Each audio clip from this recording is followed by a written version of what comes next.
El macroscopio es un instrumento que permite ver de cerca algo grande, y esa será nuestra intención. Acercarnos desde las pequeñas historias personales y sus recorridos al sistema científico nacional. ¿Quiénes lo conforman? ¿Cómo llegaron allí? ¿Desde dónde partieron? ¿Qué obstáculos tuvieron que sortear? Son solo algunas de las preguntas que estaremos contestando en nuestro programa. Les invitamos a escuchar estas trayectorias y a sus protagonistas.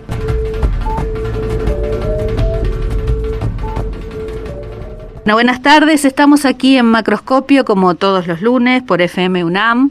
Hoy hablamos con el doctor Rodolfo Guillermo Pregliasco. Guillermo es licenciado en física y doctor en ciencias físicas, investigador de CONICET, se dedica a la física forense y se desempeña en la gerencia del área de investigaciones y aplicaciones no nucleares de la Comisión Nacional de Energía Atómica. Buenas tardes, bienvenido a Macroscopio. Hola, ¿qué tal? Buenas tardes. Gracias por tenerme acá. Básicamente queríamos preguntarte cómo es que te decidiste por esta disciplina, dónde te formaste. Bueno, yo tuve una formación clásica de físico, ¿no? Trabajé en ciencia básica, me dediqué a las colisiones atómicas, hice mi tesis doctoral en colisiones atómicas, trabajando acá en Bariloche. Pero siempre tuve la curiosidad de hacer algo aplicado, que le interese a alguien, que sea útil. Uh-huh. Y bueno, estoy haciendo distintas cosas de ciencias básicas, hasta que un día tenía un amigo que se convirtió en mi mentor, que fue Ernesto Martínez. Él alguna vez le cayó una consulta sobre un accidente vial y empezó a usar métodos de la física para resolver ese tipo de cosas. Y yo era muy amigo de él, y él me iba contando, iba viendo que era un área muy interesante, y algún día cayó con una consulta, ¿no? Yo estaba trabajando en aquel momento en un laboratorio de óptica, y me cae con una consulta de un libro que habían borrado y sobrescrito. Y bueno, y un día me traen el libro, viene gente de La Plata con el libro, y ahí me entero que era el libro de una comisaría y que estaban buscando el nombre de un libro. Entonces fue muy choqueante para mí ver que algo muy técnico que me estaban preguntando era una cosa que yo conocía cuando era estudiante, que tenía una relevancia, que tenía una consecuencia, que era importante. Y para mí fue una revelación poder aplicar métodos de la física básica y de lo que yo sabía a resolver o intrometerme, ayudar a entender un problema humano, ¿no? Un problema de derechos humanos. Así que fue hacer ese trabajo y largar todo. Digamos, me dediqué a trabajar, largué el laburo de óptica y me dediqué a trabajar con Ernesto Martínez, y empezamos a recibir consultas de los juzgados y descubrimos que los métodos de la física, de la investigación en general, son muy pertinentes para hacer investigaciones de utilidad judicial también. Claro. Donde hay mucha evidencia, hay muchos datos que procesar, y los datos son a veces contradictorios y hay que organizarlos. Uh-huh. Y eso es parte del entrenamiento que tiene el investigador, ¿no? Entonces, bueno, creo que lo más útil es la metodología de la investigación. Uh-huh. Además del acceso que uno tiene a ciertas tecnologías que son útiles. Tiene mucho de, quizás digo cualquier cosa, pero tiene mucho de detectivesco esto, ¿no? De buscar pruebas y hacer experiencias y concretar resultados. No es nada más que investigación científica. Bueno, pues, por lo menos en estos casos, bueno, en los que vos a los que te has dedicado, ¿no? Mira, yo siempre trabajé en actividades de divulgación con maestros, con alumnos secundarios que visitan el laboratorio, y siempre se les contó la historia de que la investigación científica tiene mucho de detectivesco, ¿no? Que uno tiene un problema y va buscando cómo resolverlo, cómo entenderlo. La metáfora del detective en la investigación se usa a menudo para contar de qué se trata la actividad. Así que no es tan sorprendente que usarla en un ambiente donde realmente es detectivesco, ¿no? Claro, Es doblemente detectivesco. Además, ocurre algo, ¿no? Yo creo que las carreras te forman en conocimiento, en cosas que uno aprende y sabe, pero también forman al personaje, ¿no? O sea, los matemáticos tienen cosas en común, formas de reaccionar común, y tienen sus chistes propios, pero también pasa lo mismo con los físicos, los odontólogos o los médicos, ¿no? Claro. Es decir, hay una conformación en forma de pensar que te da una profesión, y eso es un conocimiento no verbal por ahí, pero que sí te da una textura, una forma de estructurar el conocimiento, lo que uno sabe. Uh-huh.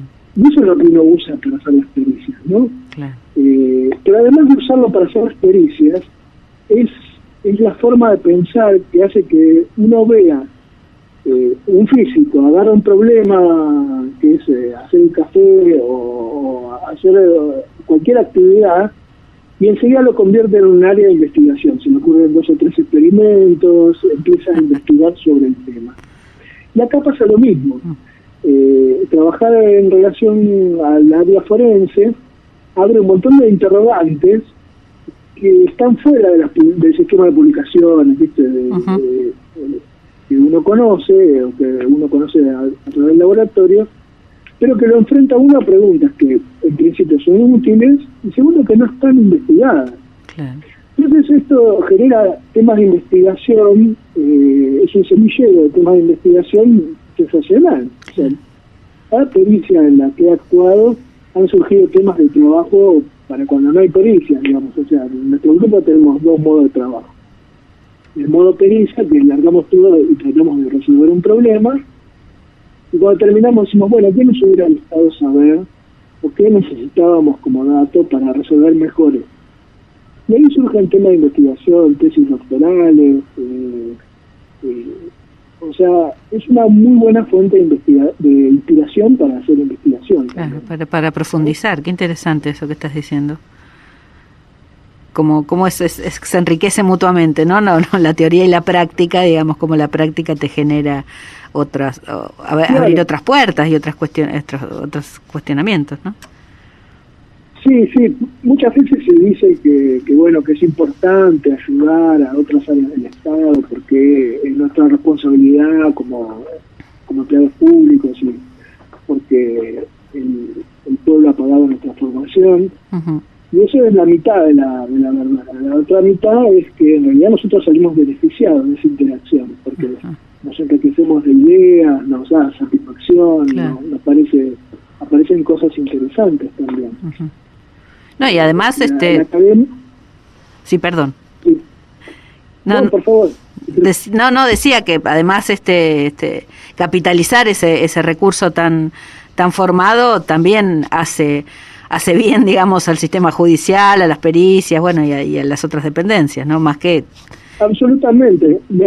Creo que en la Argentina tenemos un bache técnico donde tenemos científicos que son capaces de trabajar en laboratorios internacionales, producir descubrimientos súper novedosos, y tenemos los egresados de las escuelas técnicas. Uh-huh. Y en el medio no hay nada, hay muy poco. Claro. Hace falta trabajar mucho para ubicar gente que tenga acceso a laboratorios de investigación, a ideas que se pueden investigar, y a la vez que tenga la disponibilidad para resolver problemas prácticos que a veces suenan muy sencillos para la academia, pero que al no estar resueltos son indispensables, ¿no? Uh-huh. No, y seguro. Y aparte, bueno, como vos decís, ¿no? Trabajar en equipo, partir de estas experiencias, hacer otras preguntas, obviamente hace que todo esto avance de alguna manera. Exactamente. Y cuando vos decís trabajar en equipo, lo interesante es que acá aparece un trabajo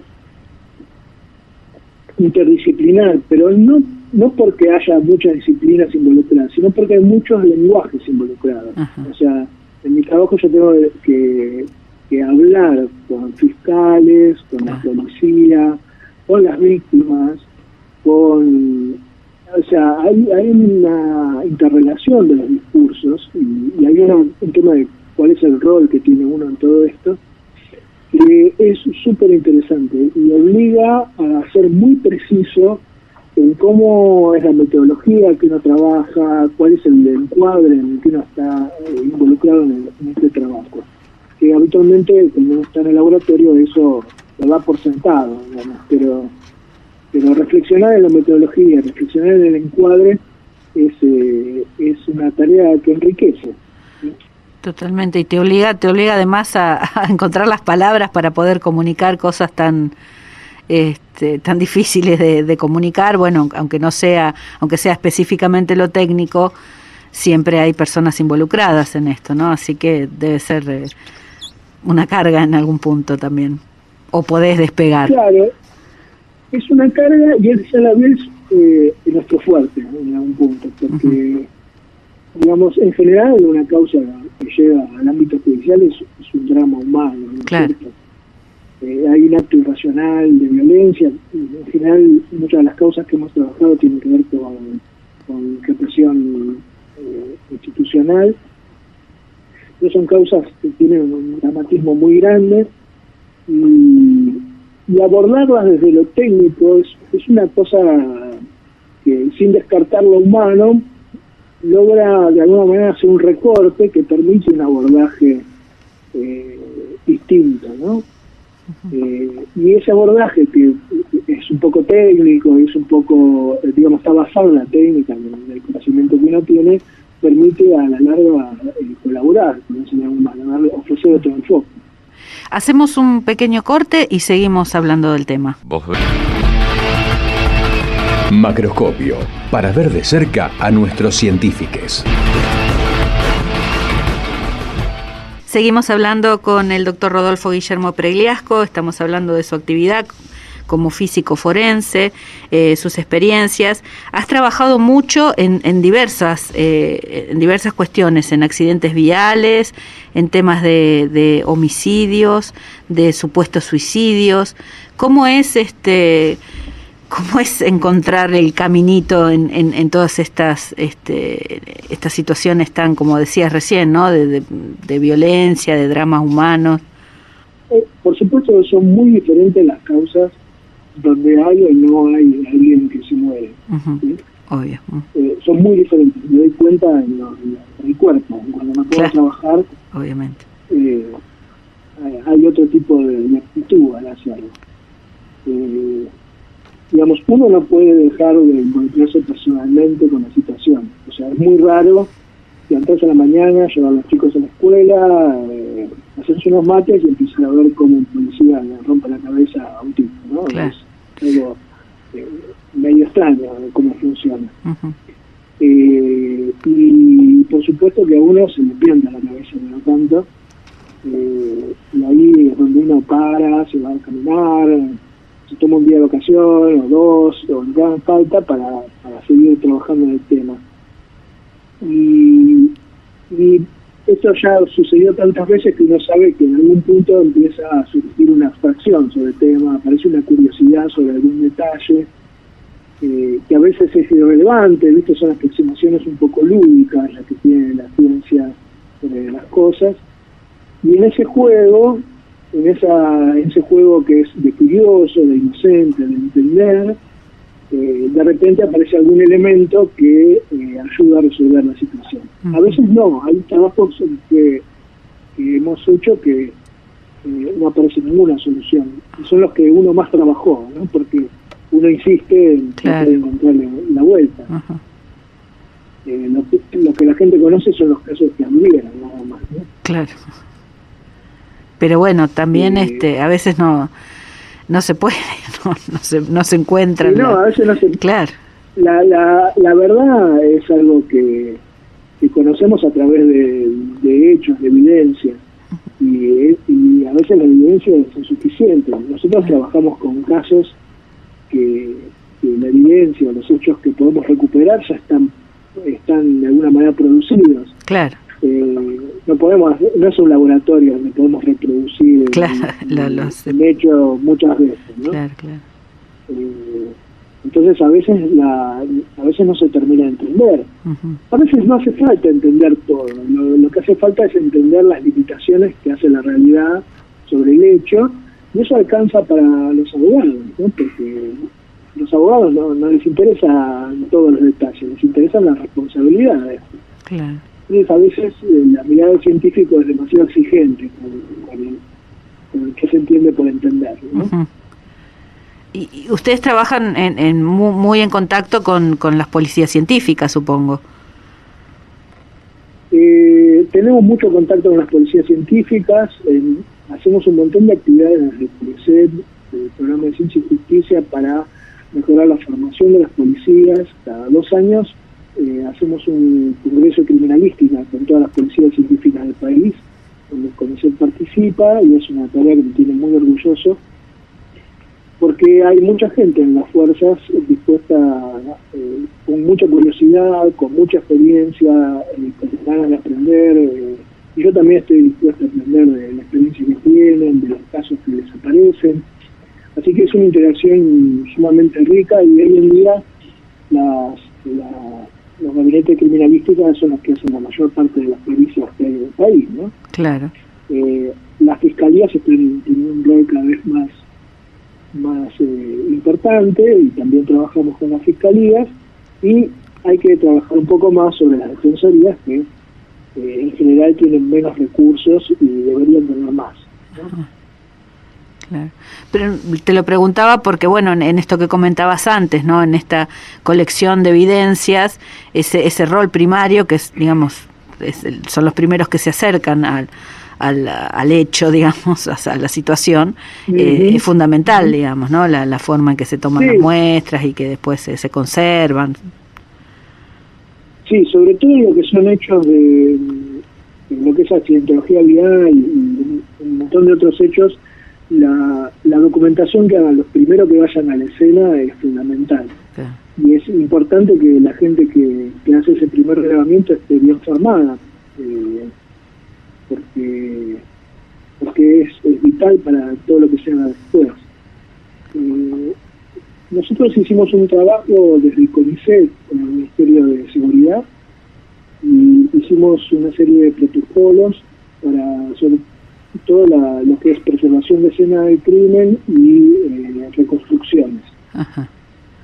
Y eso lo hicimos junto con las fuerzas de seguridad, y bueno, yo participé representando al CONICET en esa actividad. Ajá. Es algo que me tiene especialmente orgulloso, porque me parece vital hacer ese tipo de Claro, obviamente, porque, bueno, pues tiene que ver con, es el primer eslabón de la cadena, más allá, bueno, de la cadena de resolución, ¿no? El primer eslabón lamentablemente es el hecho, pero digo, es fundamental que haya, como decís vos, ¿no? Gente capacitada en todos los tramos para garantizar siempre que se pueda, porque como también indicaste, no siempre se puede llegar a la resolución o a la verdad, pero es fundamental. Vos también formás en tu equipo, obviamente, otros investigadores. Sí, yo formo parte de... Primero, tengo un grupo de física forense que lo que hacemos es formar alumnos, ¿no? Claro. Tengo varios alumnos de doctorado, y bueno, se inicia en esa actividad. Pero además, desde el programa de Ciencia y Justicia trabajamos un poco hacia afuera para hacer la relación entre el CONICET y todo este mundo jurídico, criminalístico, pero también hacia adentro del CONICET, no solo para mejorar los laboratorios que pueden hacer servicios de utilidad forense, sino para asesorar a los investigadores y incentivar que los investigadores participen de este tipo de actividades. Son muy enriquecedoras, y en general a los investigadores les da mucho miedo, porque una cosa es investigar y publicar un paper, y otra cosa es firmar un trabajo Obviamente. Que va a tener una consecuencia importante en la vida de una persona, ¿no es cierto? Claro. Pero aún así yo creo que es muy valioso hacerlo y que da muchas satisfacciones, ¿no? Sí, porque además bueno, han participado en casos de notoriedad, digamos, ¿no? Triste notoriedad, pero en donde han logrado realmente resultados importantes que ayudaron a llegar a un principio de justicia, si es que se busca eso, ¿no? ¿Buscamos eso en algún punto? Sí. El trabajo buscar justicia es trabajo, digamos, me pongo estricto en esto para aclarar los tantos. Buscar justicia es trabajo de los abogados. Ajá. ¿Sí? El trabajo nuestro es entender. Ajá. El trabajo nuestro es dar elementos de la realidad que ayuden a encontrar qué pasó, ¿sí? O qué no puede haber pasado. Uh-huh. La búsqueda de justicia está, por supuesto que uno tiene internamente, uno es un ser humano e integra muchos puntos de vista, ¿no es cierto? Claro. Pero nuestro rol como peritos se limita a entender, Uh-huh. ¿no? A entender la realidad y ver qué cosas están discutiendo los abogados y qué cosas, las que uno entiende, son pertinentes para esa discusión. Pero uno como investigador nunca va a llegar más allá de dar herramientas para que un abogado argumente, porque claro. Ellos son los que tienen ese trabajo. Uh-huh. De hecho, muchas veces uno da herramientas en contra. Ajá. Es decir, me ha pasado más de una vez que te piden elementos a una de las partes y los elementos que no encuentra van en contra de la tesis de esa parte. Uh-huh. Pero bueno, el compromiso de uno es con la realidad, no, claro. no con la causa judicial. Está bien. Vale la aclaración. Hacemos un nuevo corte y volvemos en unos minutos.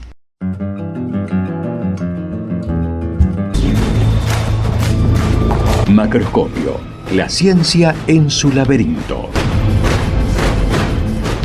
Continuamos hablando con el doctor Rodolfo Guillermo Pregliasco. Estábamos hablando, bueno, de toda su experiencia y sus intervenciones en física forense. Y bueno, has intervenido, valga la redundancia, en varios hechos de mucha importancia. El último, digamos, por lo menos del que yo tengo conocimiento, es con respecto al juzgamiento del último responsable de lo que se llamó y fue conocida como la masacre de Trelew. De alguna manera no del todo buscada. Resulta que como los organismos que hacen las pericias habitualmente son las fuerzas de seguridad, por una cuestión de independencia intelectual, terminamos actuando en muchas causas de represión policial. Y eso nos dio mucha experiencia en eso, en estudio de represión policial, movilizaciones callejeras, y eso nos hizo conocidos en los juzgados y hemos actuado en muchas causas muy históricas en Argentina, ¿no? Uh-huh. Empezamos con Miguel Bruto, Elisa Rodríguez, Costequi Santillán, la represión de acá de Bariloche, de Cárdenas Carrasco. Hicimos una reconstrucción del 20 de diciembre del 2001, donde hubo 5 muertos en la capital, y de alguna manera todo ese contacto, esa relación, esa actividad forense que veníamos realizando, nos puso en contacto con el juez de instrucción de Rawson, el doctor Hugo Sastre, que fue el juez de instrucción de esta causa. Ajá. Digamos, porque yo actué ahora en el juicio de Bravo, pero actué en función o presentando un trabajo que yo había hecho hace 12 años, claro, hace 14 años, cuando fue el juicio en la Argentina. El juicio acá, Bravo claro. no pudo ser enjuiciado. Uh-huh. Y el planteo que me hace el juez de instrucción, yo estoy haciendo una causa en base a los libros de historia y algunos testimonios. Lo que quiero es que me traigas un hecho material que tenga que ver con lo que pasó el 22 de agosto en ese lugar. Y la verdad es que tuve muchas dudas si participar o no, porque la propuesta desde el punto de vista de criminalística es un poco extraña, porque ustedes ven las películas de cómo se cuida la escena del crimen para que no entre nadie, para que lleguen los peritos primero, y acá teníamos una escena del crimen que habían transcurrido 35 años, claro, habían tirado paredes abajo, había estado en poder de los perpetradores de alguna manera, claro. Y bueno, era un trabajo más de arqueología y con un alto contenido simbólico, es decir, bueno, por ahí no sirve para el juicio, pero tratemos de encontrar algún rastro, uh-huh. ¿Cierto? Así que finalmente tomamos el trabajo y hicimos un montón de cosas. Tratamos de buscar vales en las paredes, cosas que no había. Y en realidad el trabajo más valioso que hicimos, más orgulloso me tiene, es haber hecho una reconstrucción del lugar. Claro. Es decir, haber hecho un plano de cómo era el lugar, un plano a escala, como en el lugar donde están las paredes, cuántas celdas había, porque eso no estaba incorporado a la causa, no estaba documentado en la base militar, y eso resultó ser muy relevante, porque en la misma noche de los hechos, la Armada emite 3 comunicados con 3 versiones distintas de lo que sucedió, y en todas ellas hay toda una descripción de actos y cosas que ocurren en el pasillo que había entre las celdas. Y ese pasillo medía 2 metros de ancho. Y eso varias de las cosas que dicen los militares en aquel momento no podían haber sucedido en un pasillo de 2 metros de ancho, o si sucedieron son muy inverosímiles. De manera que ese pasillo da una idea del escenario que no estaba presente en los relatos oficiales. Ahora, hecha esa reconstrucción, que la hicimos analizando, sobre todo haciendo análisis de pinturas, porque en la mayor parte de las paredes había como 8 capas de pintura, que era la secuencia original de pinturas de la base militar desde que se inauguró en el 68 o algo así, hasta el momento en que fuimos nosotros. Pero en algunos lugares solo estaban las últimas 3 capas de pintura. Entonces eso indicaba que el lugar había sido reformado, o que esa pared que estábamos mirando era una pared agregada. Entonces, de a poco fuimos viendo dónde estaban ubicadas las paredes originales y reconstruimos el escenario de las celdas. Ahora, otro dato que encontramos, que en su momento no resultó muy relevante, fue que según la versión oficial, la balacera, digamos, el disparo a los presos que había, se origina en que uno de los presos, Pujadas, le quita el arma a uno de los guardias, a Sosa, y ejecuta 2 disparos en contra de los oficiales que estaban de guardia. Y eso constituye un intento de fuga, y tratando de parar ese intento de fuga, los matan a todos. Eso es, por ridículo que suene, esa es la versión oficial. Los días posteriores al hecho, tiene acceso a la base un semanario que se llamaba Así, la revista muy gráfica de la época, solo saca fotos de los pretendidos disparos en la dirección que hiciera Pujadas, ¿no? Y se ven 2 disparos en una puerta. Y resulta que la puerta estaba ahí. Uno de los disparos estaba sobre un vidrio, con lo cual no había ningún rastro. El vidrio fue reemplazado por un terciado y no había ningún rastro de ese disparo. Pero en donde estaba el otro disparo, rascamos la pintura y encontramos efectivamente un orificio reparado, ¿no? Estaba lleno de masilla. Entonces quitamos la masilla, pusimos un palito del diámetro de una proyectil de 45, que es lo que en el relato habían disparado, y eso definía una dirección de la trayectoria de ese disparo, que era de arriba hacia abajo, de derecha a izquierda, que daba un área de posiciones probables para hacer ese disparo. Y ese área estaba limitada por las direcciones que definía esa línea, y estaba delimitada por que si yo estoy cerca tenía que disparar de más abajo, y si a medida que me alejo tengo que levantar el arma para ejecutar ese disparo, porque iba de arriba hacia abajo. Y ese es un dato que en el juicio en la Argentina no tuvo demasiada relevancia, pero en el juicio en Miami, Bravo declara el día antes que yo. Bravo no se acuerda muchas cosas, dice no recordar exactamente quiénes estaban, por ejemplo, de oficiales esa noche, pero se acuerda perfectamente y confirma dónde estaba parado él, dónde estaba parado Pujadas, cómo le hace la toma a Sosa, y además él se para y muestra cómo fue hecho el disparo. Y él muestra un disparo hecho desde la cintura, pero lo ubica en un lugar en el cual un disparo hecho desde la cintura era incompatible con el disparo que encontramos en la puerta. Con lo cual está demostrando con eso, o sea, comparándolo con la pericia, está demostrando que ese disparo, eso que está contando es mentira. No solo que es mentira, sino que si además de ser mentira es fraguado el disparo ese, en realidad no había ningún motivo para dispararle, no había ningún intento de fuga, es fraguado, y simplemente le dispararon entregaron a los presos tal cual describen los sobrevivientes, ¿no? Ujú. Entonces ese dato tomó una relevancia muy muy grande en el juicio en Miami para demostrar la responsabilidad de Bravo. Bueno, esa es la historia de nuestros hallazgos en el lugar. Sí, no quiero cortarte ahora, pero vamos a hacer una breve pausa y seguimos con este tema. Sí, claro, claro.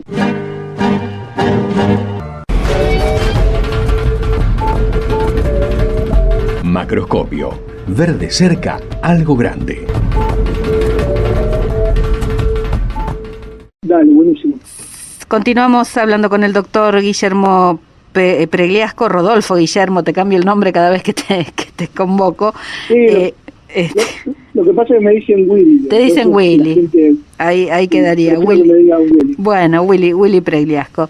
Estábamos hablando de un momento bastante importante que fue esta causa que se hizo en Miami, donde se logró condenar al único responsable que se había fugado, digamos, del juicio.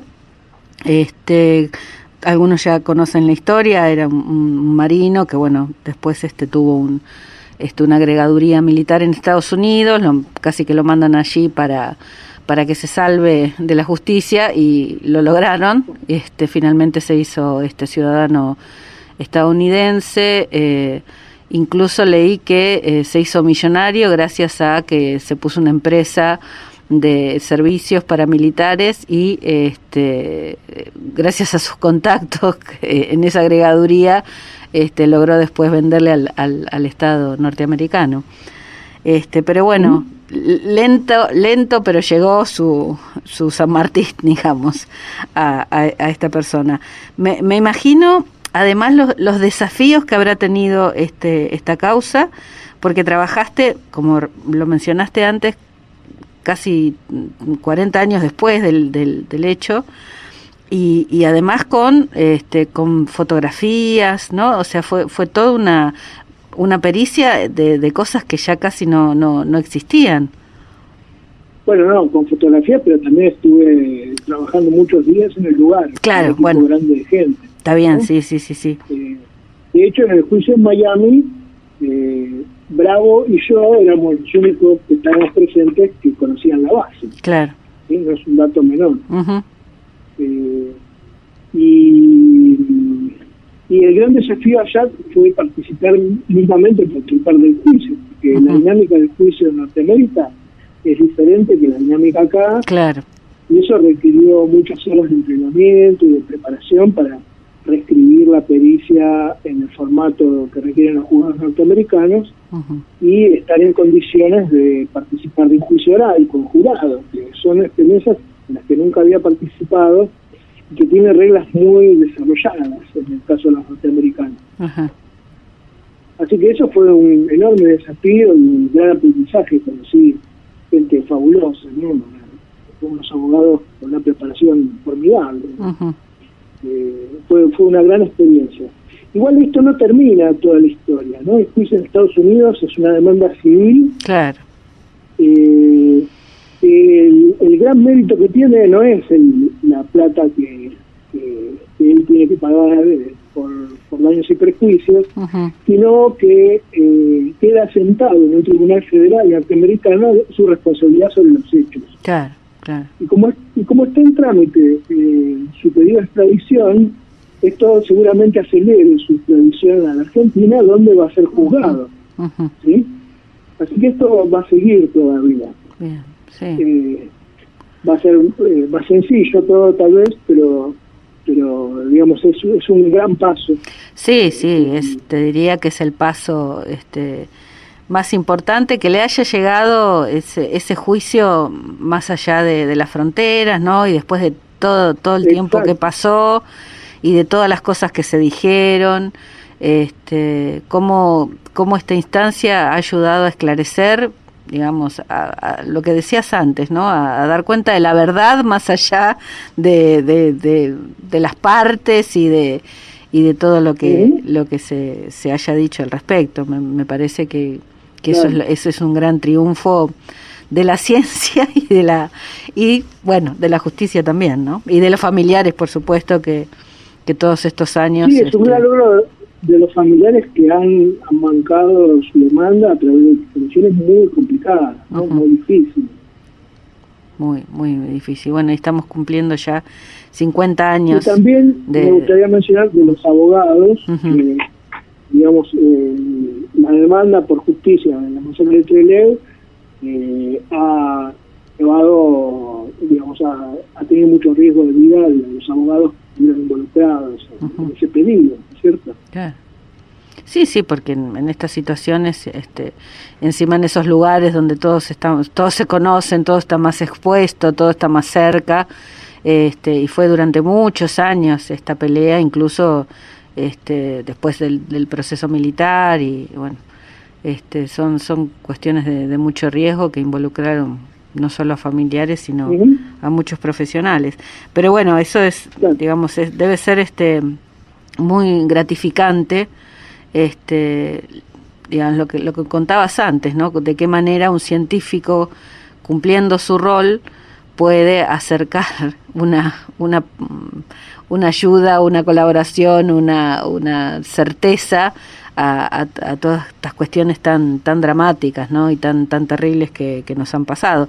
Desde otro lado también, desde no solo desde la física forense, también los profesionales de arqueólogos y antropólogos forenses, bueno, todos los que han participado en estos hechos de aclarar paraderos, identidades, bueno, los de genética con el tema de los niños también apropiados, digamos.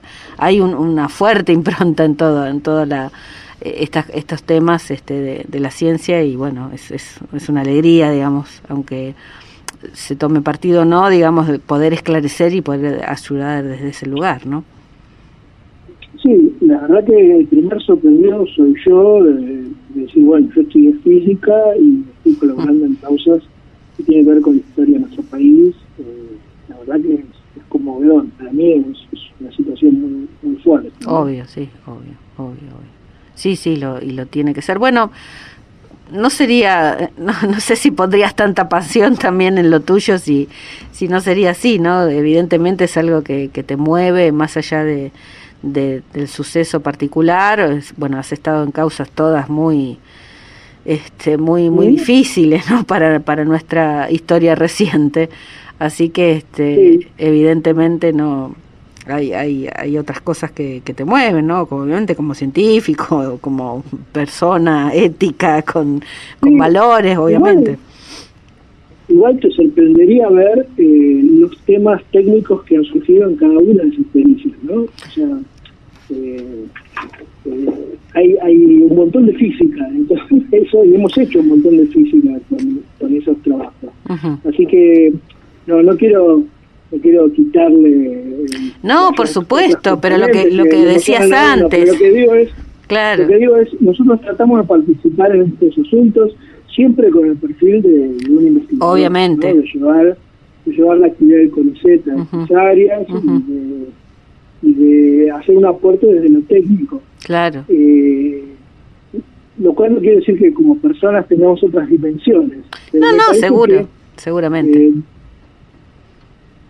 existe la posibilidad de hacer un aporte único, o sea, desde la física yo puedo hacer un aporte que no estaría si no estuviera en física, ¿no? Claro. Ese es mi aporte. Sí. Hay otros, hay muchos otros. Sí, bueno, pero digamos, es para mí es algo así como público general, me parece maravilloso que esa capacidad se fusione en esta situación, ¿no? Y que ese conocimiento y toda esa experiencia te permita esclarecer este hecho en particular u otros, y que además les sirva a ustedes que genere toda unas prácticas y unos cuestionamientos y unas ideas para seguir pensando en cómo resolver estas y otras cuestiones, ¿no? Me parece que eso es maravilloso. Es que para mí el mensaje es un poco la comunidad a la que pertenecemos también, es decir, miren, hay mucho esfuerzo en buscar temas de investigación que sean de onda, que tengan muchas publicaciones y qué sé yo, pero pero si abren la puerta y salen a la calle un poco, hay un montón de otros temas de investigación que hacen falta para resolver problemas que están alrededor de uno.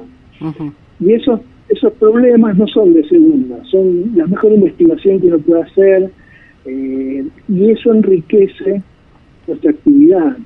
¿sí?